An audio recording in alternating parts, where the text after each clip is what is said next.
Au moment du décès de Yasser Arafat, 4 rabbins ultra-orthodoxes viennent à Paris se recueillir devant la dépouille du président défunt. Leurs paroles, politiquement très incorrectes, ne trouvant aucun lieu pour s'exprimer, Dieudonné, au nom de la liberté d'expression, leur propose son théâtre pour une conférence de presse. Alors ceci n'est pas un sketch, hein, pas confondre.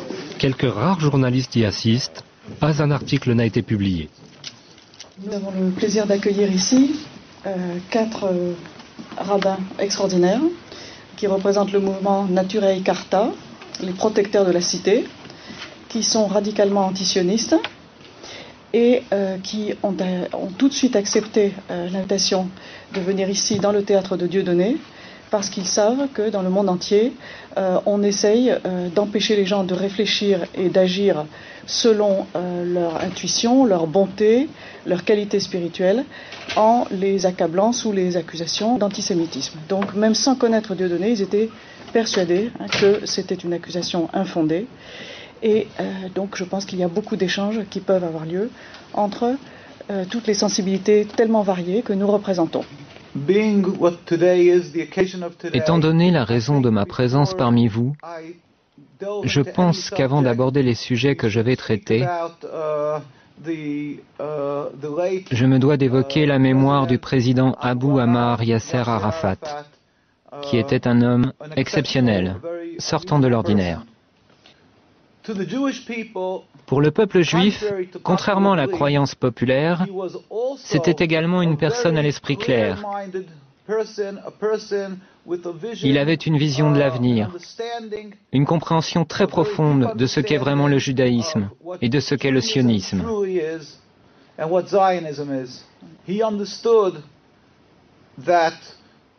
Il avait compris que le judaïsme est une sainte religion, plurimillénaire. Et il n'avait absolument aucune forme d'animosité, d'une quelconque façon, à l'encontre du judaïsme ou du peuple juif. Au contraire, il savait que le sionisme est très différent. C'est ce que j'expliquerai brièvement.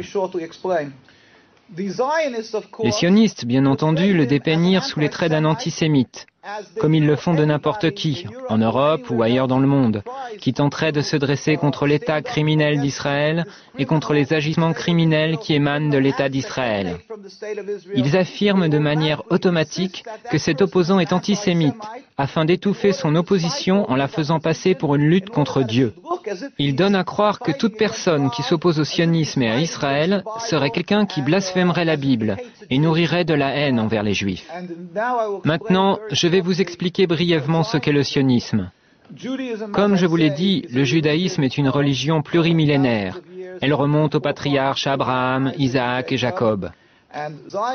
Le sionisme est à peine centenaire, créé par Theodor Herzl et ses amis, des gens totalement athées, des gens qui étaient totalement étrangers à la religion, qui détestaient la religion.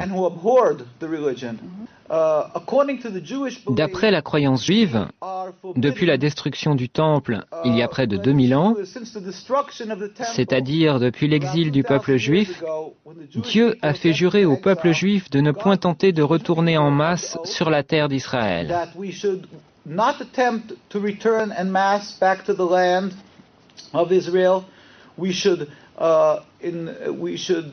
Nous ne devrions jamais nous rebeller contre une quelconque nation.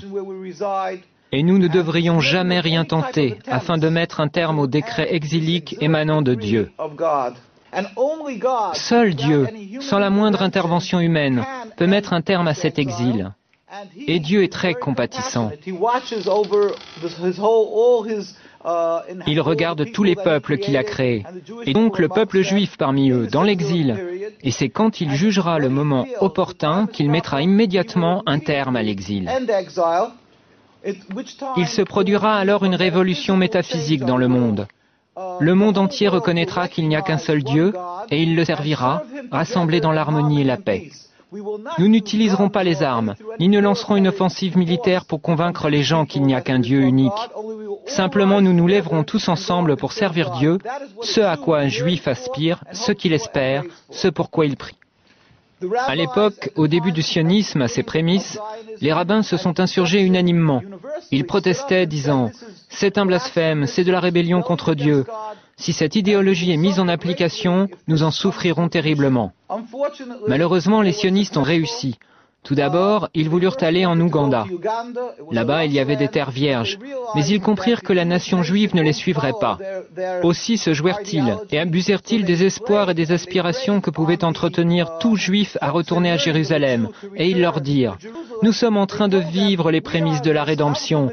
Viens, suis-nous, retournons ensemble sur la terre d'Israël. » S'appuyant sur l'ignorance des multitudes non-juives dans le monde entier, ils abusèrent de leur compassion, escomptant qu'elle prendrait pour argent comptant ce que dit la Bible, à savoir que cette terre appartient aux Juifs, et diraient qu'on leur donne la terre. Ils ont utilisé ces sentiments afin de poursuivre leur entreprise, de marquer des points sur le terrain, dans l'objectif de s'accaparer la Palestine. La Palestine était un pays peuplé d'êtres humains, les Palestiniens, c'est-à-dire les Arabes habitant cette contrée, ainsi que des Juifs orthodoxes qui craignent Dieu. Et tous dirent comme un seul homme, « Nous ne voulons pas d'un État d'Israël, nous ne voulons pas de ça. » Et étant donné que les sionistes ont usurpé la terre, qu'ils sont allés en Palestine et qu'ils l'ont volée au peuple palestinien, ils ont soumis ce peuple par la force des armes, puis ils l'ont expulsé. C'est là une seconde grande tragédie, une transgression, une rébellion contre Dieu, un agissement criminel contre Dieu. Et tous les rabbins étaient contre ces exactions. Ils étaient ulcérés, révoltés par ce que ces juifs non religieux avaient fait. Je terminerai par ceci. Je tiens à dire simplement que les sionistes, bien loin d'être les protecteurs des juifs et les garants d'un havre de sécurité pour eux, sont en réalité les principaux responsables de l'antisémitisme dans l'ensemble du monde. Là où l'antisémitisme n'existe pas, les sionistes le fabriquent. Ils sont les principaux responsables des dissensions et de la haine envers les juifs dans le monde entier. Nous prions. Nous demandons à tout le monde de prier pour la liberté de la Palestine et pour la venue du jour où la gloire de Dieu sera révélée au monde entier et où nous pourrons tous le servir dans la paix et l'harmonie dans un futur proche. Amen.